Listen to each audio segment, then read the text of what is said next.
Test series तो बहुत important होती है क्योंकि उससे हमें समझ में आ जाता है कि क्वेश्चन कैसा पूछने वाला है। हमें पता रहता है कि हमारी तैयारी किस लेवल पर आज पहुंच गई है। मैं लेकर के चलती थी कि हाँ मुझे इतना आवर इस टाइम पे करंट अफेयर को डिवोट करना है, उतना मुझे जीएस के सब्जेक्ट को डिवोट करना है। क्योंकि अभी मेरा सिलेक्शन हुआ, मैं गाँव गई तो कितने बच्चों को ये मोटिवेशन मिला कि हाँ हम भी आगे इस चीज़ की प्रिपरेशन करेंगे। मेरे गांव में जितनी भी लड़कियां थी वो सब आकर मुझसे मिली और उन्होंने पूछा कि कैसे स्ट्रेटेजाइज करना है, दीदी किस तरीके से पढ़ना है। तो hello everyone, welcome to student. तो अभी हमारे साथ हैं आयुषी सिंह मैम, जिनका 62 रैंक के साथ DYSP के पोस्ट पर सिलेक्शन हुआ है। और मैम का जो जर्नी है वो काफ़ी इंटरेस्टिंग है, काफ़ी मैम का भी जो पोस्टर वो पॉपुलर हुआ था। तो आज हम मैम की जर्नी जानेंगे, स्ट्रेटजी जानेंगे, बुक लिस्ट जानेंगे और उन्होंने कैसे तैयारी करी है। सो अभी तक आपने चैनल को सब्सक्राइब नहीं किया तो चैनल को सब्सक्राइब कर लीजिए।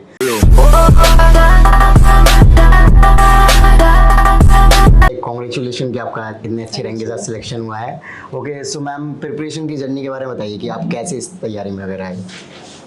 मैंने अपनी बेसिक एजुकेशन तो मुरादाबाद KSM स्कूल से ही कंप्लीट की थी और इस जर्नी में आने का मेन मोटिवेशन मेरे फादर ही थे, क्योंकि वो हमेशा से चाहते थे कि मैं एडमिनिस्ट्रेशन में जाऊँ, सिविल सर्विसेज में जाऊँ। तो मैंने ये हमेशा से सोचा कि ठीक है अब उनका सपना पूरा करना है, तो मैंने अपनी इस प्रिपरेशन को स्टार्ट। राइट मैम, सो आपका एजुकेशन बैकग्राउंड वगैरह क्या है? क्लास 12th मैंने PCM से KSM स्कूल मुरादाबाद से किया। उसके बाद मैंने यूनिवर्सिटी में BA पॉलिटिकल साइंस किया 2019 में और MA पॉलिटिकल साइंस मैंने DU से किया है 2021 में। And in between I qualified UGC net. Okay, so ma'am आपका कौन सा टाइम है और मीडियम क्या है? ये मेरा पहला इंटरव्यू था। इससे लास्ट टाइम मैंने प्रीलिम्स दिया था बट वो क्वालिफाई नहीं हुआ था। मेरा इंग्लिश मीडियम है। English medium. सो मैम आप जब सिविल सर्विसेज की तैयारी में आए तो पहले क्या सोचा कि कैसे स्टार्ट करना है, फिर किस तरीके से कोचिंग लिया, फिर कैसे किया? जब सिविल सर्विसेज में आए तो कोचिंग वगैरह तो कुछ ऐसा नहीं रेफर किया। अपनी बेसिक बुक्स NCERTs वगैरह ग्रेजुएशन के टाइम पर थोड़ी कवर कर ली थी। फिर जब मास्टर्स में एडमिशन लिया था पूरा हॉलिस्टिकली मैंने इस प्रिपरेशन को टाइम दिया। बट पहला जब प्रीलिम्स नहीं हुआ तो लगा कि ठीक है कुछ एक बैकअप ऑप्शन भी होना चाहिए, तो मैंने UGC नेट क्वालिफाई किया और फिर 21 के बाद मैंने हॉलिस्टिकली अपना पूरा 1 साल इस प्रिपरेशन को दिया और मैंने इस एग्जामिनेशन को क्लियर किया। और इस मेंस की जर्नी में जो मेरे लिए मेन गाइडेंस रहा है वो Rohit sir test world institute का रहा है, क्योंकि उन्होंने मुझे पूरे इस प्रोग्राम में गाइड किया कि किस तरीके से अपने आंसर्स को लिखना है, तो उनका बहुत बड़ा इसमें योगदान। ओके, सो मैम जैसे ही रिजल्ट आया तो कहीं ना कहीं बहुत सारे ऐसे पोस्टर्स वायरल होने लग गए कि कस्टडी में आपके फादर की जो है डेथ हो गई थी देन। और तो मैम थोड़ा सा इस स्टोरी के बारे में बताइए, एक्चुअली में क्या है? हाँ, मतलब मेरे फादर की डेथ हो गई थी। उस सब चीज़ों के बाद हम लोगों को बहुत ऐसे प्रॉब्लम्स को फेस करना पड़ा था।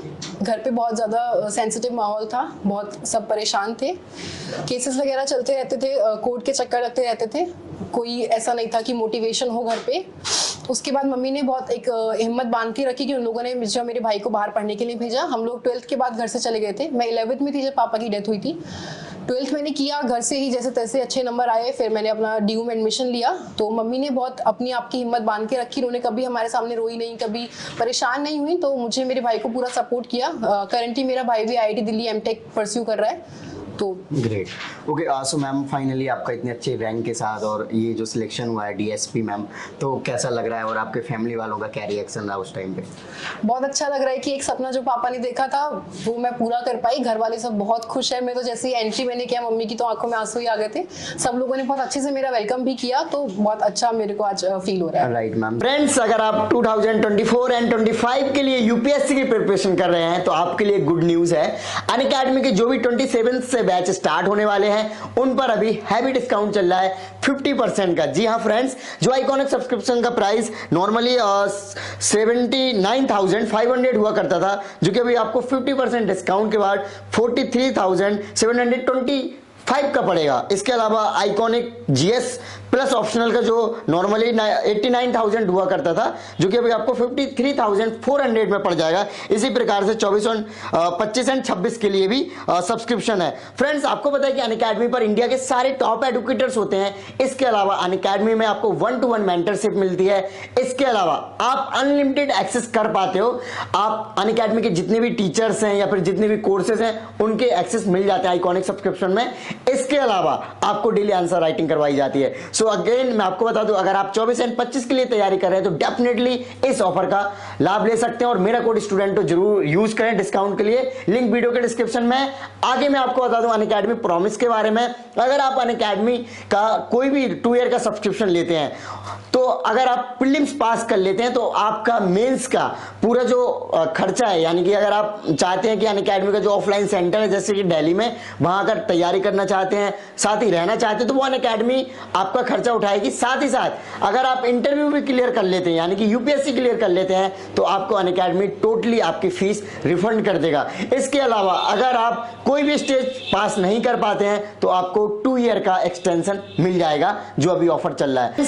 आगे मैं आपको बता दूं कि अनअकैडमी का जो लक्ष्य बैच है, जो हिंदी मीडियम स्टूडेंट्स हैं उनके लिए है, जो कि 20 अप्रैल से स्टार्ट हो चुका है। इसमें आपको हिंदी मीडियम के टॉप फैकल्टीज जैसे कि Sunil Abhivyakti sir, Madhukar sir, Sumit sir, Naveen sir जैसे टॉप एडुकेटर्स होने वाले हैं। सो अगर आप हिंदी मीडियम से तैयारी कर रहे हैं तो डेफिनेटली इस बैच में एनरोल कर सकते हैं। मैं आपको बता दूं आरंभ बैच के बारे में, जो कि 13 अप्रैल से स्टार्ट हो चुका है। ये बाइलिंगुअल बैच है, जो कि इंग्लिश मीडियम के स्टूडेंट्स होते हैं नॉर्मली वही प्रेफर करते हैं। इस बैच में आपको इंडिया के सारे टॉप फैकल्टी मिलने वाले हैं, जैसे कि Munnal Patel sir, Siddharth Arora sir, Pavneet sir, Sudarshan Gujar sir. So friends, अगर आप 24 एंड 25 के लिए तैयारी कर रहे हैं, सो डेफिनेटली वीडियो के डिस्क्रिप्शन में लिंक है, जाके एनरोल कर सकते हैं। डिस्काउंट के लिए मेरा कोड स्टूडेंटो जरूर यूज करें। सो अब हम आपकी बात करते हैं स्ट्रैटेजी की। तो प्रीलिम्स के लिए स्पेशली क्या स्ट्रैटेजी फॉलो करना चाहिए?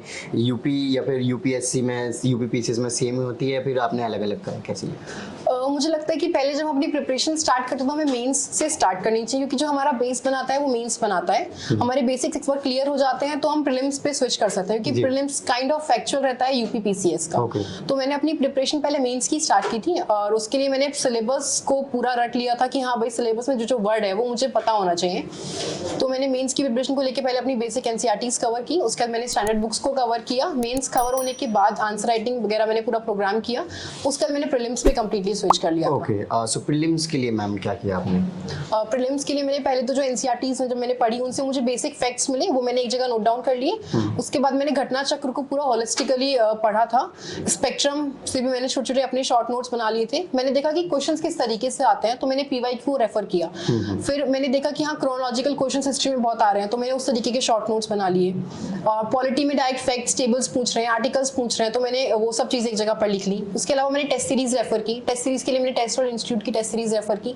तो पीवाईक्यू, टेस्ट सीरीज और शॉर्ट नोट्स प्लस में घटना चक्र मैंने रेफर किया था। राइट। सो मैम पीवाईक्यूज और अभी आप टेस्ट सीरीज का आपने जिक्र किया, सो आपको क्या लगता है कि यूपीपीसीएस जैसे एग्जाम्स में कितनी ज़्यादा इंपॉर्टेंस है? क्योंकि नॉर्मली स्टूडेंट्स लास्ट जो टाइम बचता है इन्हीं चीज़ों का सहारा लेते हैं। टेस्ट सीरीज तो बहुत इंपॉर्टेंट होती है, क्योंकि उससे हमें समझ में आ जाता है कि क्वेश्चन कैसा पूछने वाला है। हमें पता रहता है कि हमारी तैयारी किस लेवल पर आज पहुंच गई है। नंबर अच्छे आते हैं, थोड़ा मोटिवेशन भी मिलता है, लेकिन कभी नंबर खराब आते हैं तो डिमोटिवेट होने की जरूरत नहीं है, क्योंकि टेस्ट सीरीज है, यहाँ पे हम सीख ही रहे हैं। और प्रीवियस ईयर क्वेश्चंस तो बहुत इंपॉर्टेंट है। अगर आप एक बार पीवाईक्यू को देखेंगे तो आपको टेस्ट समझ में आएगा कि कैसा पूछ रहा है यूपीपीसीएस, तो उसी से आपको स्टार्ट करना है, इररिस्पेक्टिव आप मेंस कर रहे हो या प्रीलिम्स कर रहे हो, पहले आपको पीवाईक्यू ही देखना है। ओके, जो मेंस है मैम, मेंस में आंसर राइटिंग के बारे में भी आपने बताया था, तो आंसर जब आप राइटिंग करते हो तो क्या चीज़ों का ध्यान रखते हो, या फिर क्या क्या चीज़ें रहनी चाहिए, जैसे माइंड मैप, फ्लो चार्ट और ये? जब मैं आंसर राइटिंग का अपना प्रिपेयर करती थी तो मैं देखती थी कि पहले मुझे अपना इंट्रोडक्शन देखना है, फिर अपना बॉडी आगे एंड देन कंक्लूजन। तो मैं ये सोचती थी कि मेरा इंट्रोडक्शन कुछ ऐसा होना चाहिए जो किसी और शायद स्टूडेंट का ना हो। तो या तो मैं कोई फैक्ट लिखती थी या फिर कोई कमिटी से स्टार्ट कर दिया। इन बिटवीन में फ्लो चार्ट्स या फिर अगर डायग्राम की जरूरत है, जैसे अगर इंडिया नेपाल रिलेशन पूछ रहा है तो इंडिया नेपाल का डायग्राम बना दिया। यूपी के बारे में कोई क्वेश्चन है तो यूपी का डायग्राम बना के उसमें उसकी रेलेवेंट इन्फॉर्मेशन को पुट इन कर दिया। इसके अलावा जो एक इंपॉर्टेंट मैंने बॉडी में काम किया था वो था एग्जाम्पल्स का। तो जितने ज्यादा अगर आप एग्जाम्पल से अपने आंसर को एनरिच करेंगे उतना ही आपका पॉजिटिव आंसर निकल करके आएगा। उसके अलावा जब हम कंक्लूड करते हैं तो हमें सिंपली आंसर की ही उस चीज को कंक्लूड में नहीं लिख देना चाहिए, हमें लिखना चाहिए वे फॉरवर्ड के फॉर्म में। एक पॉजिटिव अगर हम कंक्लूजन देंगे तो वो ज्यादा बेटर लगता है। Right ma'am. और जो मेंस का टाइम रहता है प्रीलिम्स के बाद, तो उसको कैसे यूटिलाइज करना चाहिए, फिर आपने कैसे यूटिलाइज किया? एक तो सबसे इंपॉर्टेंट चीज होती है कि हम गलती करते हैं कि हम प्रीलिम्स के रिजल्ट का वेट करते हैं, तो वो 1-1.5 महीने बाद रिजल्ट आता है और 3 महीने बाद मेंस होता है, तो वो हमें 1 महीना बिल्कुल खराब नहीं करना है। जब आपका प्रीलिम्स हो जाए उसके 2-3 दिन का आप रेस्ट लीजिए और मेंस में कंप्लीटली लग जाइए। और उसके लिए सबसे अच्छा है कि आप जितने आंसर्स प्रैक्टिस करेंगे उतना अच्छा है। पीवाईक्यू के आंसर्स, यूपीएससी और यूपीपीसीएस के मैंने दोनों के आंसर्स लिखे थे।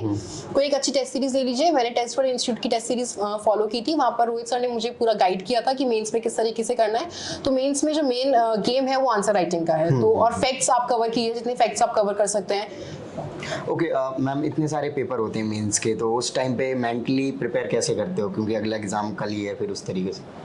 हाँ, उस बीच में बहुत एग्जॉशन हो जाता है। मतलब मैं तो टिफिन लेके जाती थी तो इन बिटवीन अपना लंच भी फिनिश नहीं कर पाती थी कि रिवाइज कर लो जल्दी जल्दी।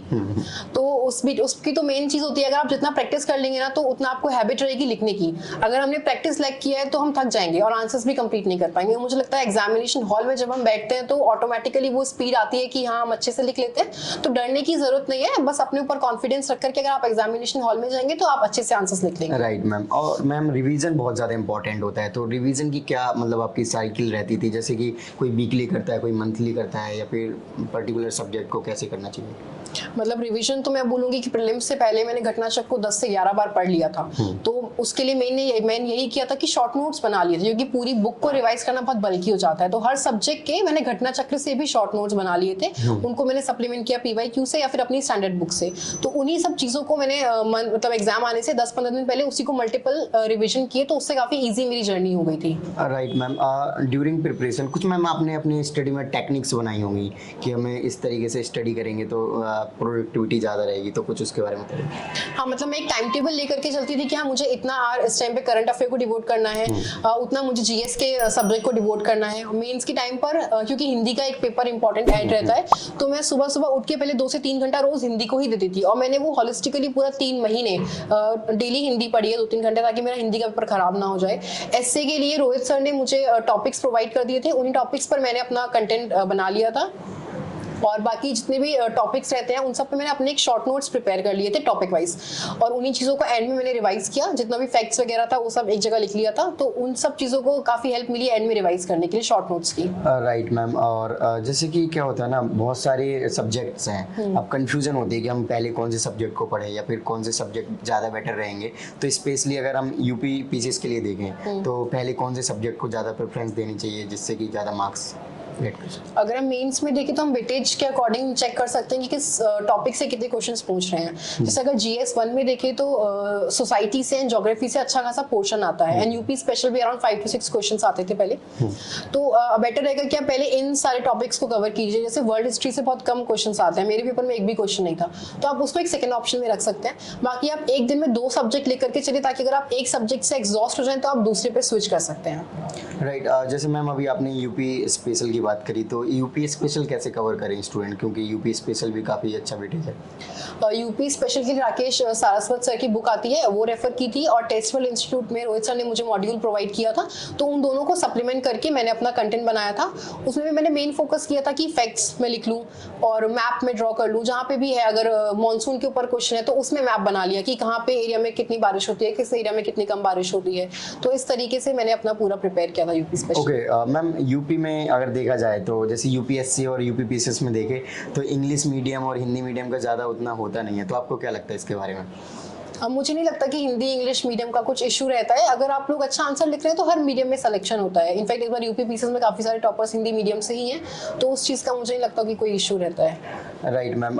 जैसे आप फर्स्ट टाइम जब इंटरव्यू के लिए गए थे तो मैम क्या क्वेश्चंस पूछे गए और कैसा एक्सपीरियंस रहा आपको, इसके बारे में थोड़ा? इंटरव्यू बहुत कॉर्डियल रहता है, कंफर्टेबल आपको फील कराते हैं, डरने की जरूरत नहीं है। और जो क्वेश्चंस रहते हैं मेजरली मेरे क्वेश्चन मेरे सब्जेक्ट से रिलेटेड थे, पॉलिटी से रिलेटेड काफी सारे क्वेश्चन थे। मेरा क्योंकि ग्रेजुएशन मास्टर्स भी पॉलिटिकल साइंस से है, तो उनका मेजर एम्फेसिस आईआर पर था।